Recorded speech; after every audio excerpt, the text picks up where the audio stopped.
Militer Rusia merilis rekaman memperlihatkan serangan salah lancetnya pada Januari hingga Februari 2025.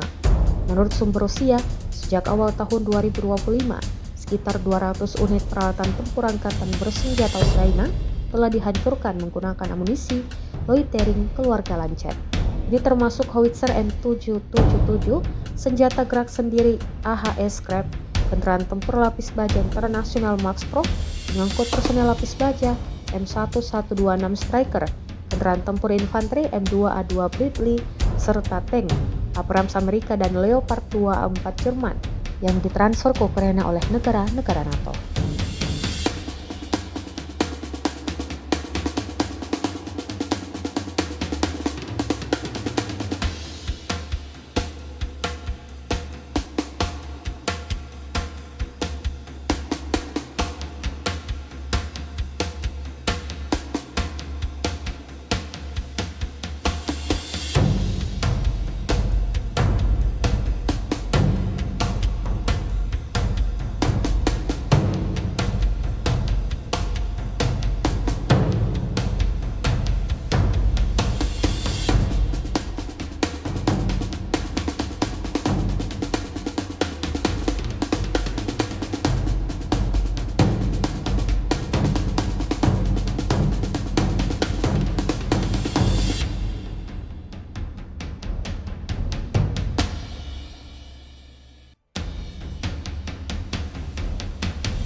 Download Tribun X sekarang, menghadirkan lokal menjadi Indonesia.